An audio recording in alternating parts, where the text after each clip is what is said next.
పార్లమెంటులో మహిళా చట్ట సవరణ బిల్లు ప్రవేశపెట్టనున్న నేపథ్యంలో సంఘీభావంగా తెలంగాణ బీజేపీ మహిళా మోర్చా యువ మోర్చాలు సంయుక్తంగా శిల్పారెడ్డి ఆధ్వర్యంలో భారీ బైక్ ర్యాలీ నిర్వహించారు. హైదరాబాద్లోని కేశవ్ మెమోరియల్ స్కూల్ నుంచి అసెంబ్లీ వరకు ఈ ర్యాలీ నిర్వహించారు. బీజేపీ రాష్ట్ర అధ్యక్షుడు రామచంద్రరావు జెండా ఊపి బైక్ ర్యాలీని ప్రారంభించారు. ఈ కార్యక్రమంలో పెద్ద ఎత్తున మహిళలు పాల్గొన్నారు. ప్రధాని మోదీ ప్రభుత్వం మహిళలకు అన్ని రంగాల్లో పెద్దపీట వేస్తోందంటున్నారు. దీనిపై మరింత సమాచారాన్ని మా ప్రతినిధి రాజు అందిస్తారు. మహిళా రిజర్వేషన్ బిల్లుకు మద్దతుగా బీజేపీ మహిళా మోర్చా ఆధ్వర్యంలో ఈరోజు భారీ ఎత్తున ర్యాలీ నిర్వహిస్తూ ఉన్నారు. దీనికి సంబంధించి రంగారెడ్డి అర్బన్ జిల్లాకు సంబంధించి మహిళా నేతలు మనతో ఉన్నారు. వాళ్ళతో మాట్లాడే ప్రయత్నం చేద్దాం. మేడం చెప్పండి, ఈ కేంద్ర ప్రభుత్వం తీసుకురాబోయే ఈ చట్ట సవరణ బిల్లు ఏదైతే ఉందో దీని పట్ల మీరు ఎట్లా ఫీల్ అవుతా ఉన్నారు, ఏం చెప్పాలనుకుంటున్నారు? ఎన్నో సంవత్సరాల కళ ఇది ఈరోజు నెరవేరబోతుంది. 33% రిజర్వేషన్ అనేది మహిళలకు ఒక వరం.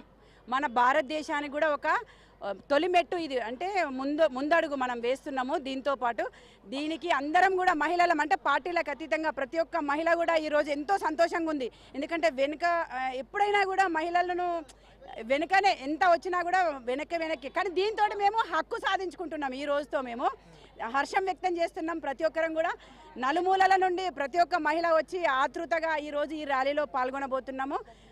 నరేంద్ర మోదీ గారికి పాదాభివందనం. అంటే మేడం, ఇన్ని సంవత్సరాలు కూడా ఎన్ని ప్రభుత్వాలు మారినా కూడా దీన్ని తీసుకురాలేకపోయారు. ప్రధానమంత్రి నరేంద్ర మోడీ నాయకత్వంలో ఇది తీసుకురాబోతున్నారు. ఎట్లా అనిపిస్తా ఉంది? చాలా మంచిగా అనిపిస్తుంది. ఇది రెండోసారి నరేంద్ర మోదీ గారు లేడీస్ పైన అంటే బరువు బాధ్యత ఇవ్వడము. ఎందుకంటే మనం ఆపరేషన్ సింధూర్లో చూసాము. He has given the opportunity to the ladies. అయితే లేడీస్ నిరూపించి చూపించారు. పాకిస్తానీ ఒక ధజ్జియా ఉడాకే దిఖాయా లేడీస్ని.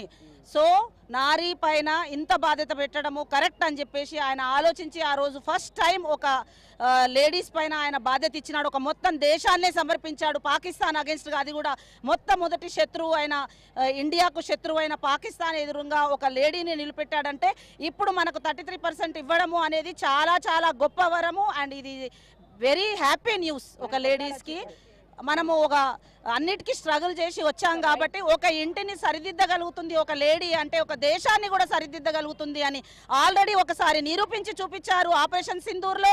ఇప్పుడు కూడా నిరూపించి చూపిస్తారు పార్లమెంట్లో. మేడం మీరు చెప్పండి, 33% రిజర్వేషన్ మీకు చట్టసభలో రాబోతా ఉంది. మీరు ఎట్లా ఫీల్ అవుతా ఉన్నారు, ఏం చెప్పాలనుకుంటున్నారు? చాలా ఆనందంగా ఫీల్ అవుతున్నాం. మేము ఈరోజు చూసారు కదా ఎంత సంబరాలు చేసుకుంటున్నాం.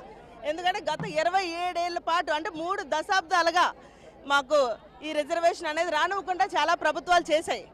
అప్పట్లో అంటే 1996, 1998, 1999లో 2008, 2010లో కూడా ప్రవేశపెట్టారు. అసెంబ్లీలో ఏం చేశారు, మిగతా పార్టీలు వ్యతిరేకత చూపించి బిల్లు పేపర్లు చింపేశారు. సో కానీ ఈ రోజున మా మోడీ గారు ఒక చారిత్రాత్మక నిర్ణయం అనేది తీసుకోవడం జరిగింది. ఆయన సంకల్పం వల్ల ఈరోజు మేము ముందడుగేస్తున్నాము. రేపొద్దున మహిళలు రిజర్వేషన్ ఉంటేనే అసెంబ్లీలో కానీ పార్లమెంట్లో కానీ కొన్ని కావాల్సిన బిల్లులు మేము పాస్ చేసుకునే అర్హత మాకు ఉంటుంది. మన చదువులోనే కాదు అన్నిట్లోనే కూడా మేము ముందు ఉండాలనేది మేము కోరుకుంటున్నాం. అదేవిధంగా మా మోడీ గారి సంకల్పంతో ఈరోజు మేము ఒక అడుగు ముందుగా మేము వేస్తున్నాం. మీకు అది ఆయన మొదటి నుంచి మోడీ గారు వచ్చిన దగ్గర నుంచి మహిళల కోసం ఆలోచిస్తున్నారు. ఉజ్వల యోజన కానీ ముద్రా యోజన కానీ ఇవన్నీ కూడా మహిళల్ని ఆలోచించి ఇంతవరకు మమ్మల్ని తీసుకొచ్చారు. సో మనం చూస్తూ ఉన్నాము నారాయణగూడ కేశవ్ మెమోరియల్ స్కూల్ ఆడిటోర్ ఇక్కడ నుంచి అసెంబ్లీ వరకు కూడా పెద్ద ఎత్తున ర్యాలీ అయితే తలపెట్టడం జరిగింది. బైక్ ర్యాలీ నిర్వహిస్తామని ప్రకటించడం జరిగింది. మనం చూస్తూ ఉన్నాము పెద్ద ఎత్తున మహిళలు అయితే తరలి రావడం జరిగింది. ఇక్కడ నుంచి అసెంబ్లీ వరకు కూడా ఈ యొక్క బైక్ ర్యాలీతో అక్కడికి వెళ్ళి వీళ్ళు ప్రధానమంత్రి నరేంద్ర మోడీ ఆధ్వర్యంలో ఇది పార్లమెంట్లోకి మహిళా రిజర్వేషన్ చట్ట సవరణ బిల్లు తీసుకురాబోతున్నందుకు మద్దతుగా దానికి సంఘీభావంగా ఈ ర్యాలీ అయితే నిర్వహించబోతా ఉన్నారు.